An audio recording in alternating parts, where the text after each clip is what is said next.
Welcome back to Beaumont's home kitchen. Today we're making lasagna. Let's do it. So I got some ground beef. Start with that. So we're just gonna fry it up. Turn on some fire. Fry some onions first. Chop an onion. Oil into the pan. Chop the onion. Onions in the pan. Pepper. Salt. Saute the onions until they become translucent.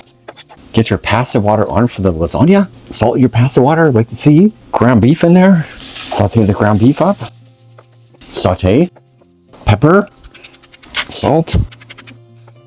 Garlic in with the ground beef. Saute the garlic up too. Pasta water is boiling now. Noodles in there. Okay. Get them in there. I'm using tongs to help them out so they don't stick. So the ground beef is pretty much all sauteed up. Noodles are all in there. Beautiful. Tossing them into a bigger pan. Okay. Toss your tomato sauce in there. Touch of water. Tomato soup in there as well. Touch more water. Show you what spices we'll put in there. Italian seasoning. Garlic powder. Onion powder. A little bit of oregano. Good for pasta sauce and lasagna. Stir it all in. Simmer that for a few minutes. We're gonna strain our pasta. Toss them in there, back in. I always toss a little bit of olive oil with the noodles. Shake them up a little, and then they won't stick. So we line some noodles on the bottom. Sauce. Sauce on the noodles. Noodles will soak it up, all right. Raw mushrooms in between, a few mushrooms. Preheat your oven at about 400. Cottage cheese in between.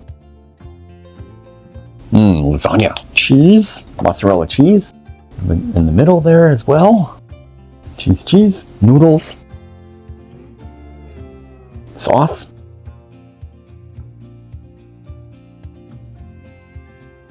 Three layers. Try to line them up the best you can.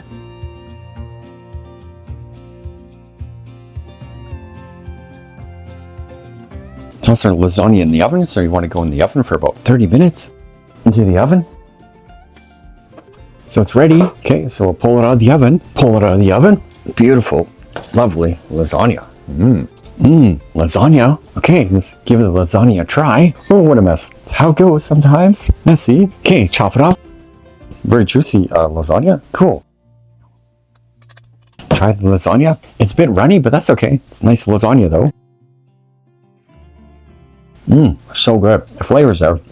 Thanks for watching Beaumont's Kitchen. Don't forget to like, subscribe, share. Love ya. And doing all those things definitely helps out my channel. If you like, comment, and subscribe, it shows the YouTube algorithm that people are interested in the video, and it shows it to more people. So that'll definitely help. So if you do that, that's awesome. Thanks again. And this is my dinner. Bye.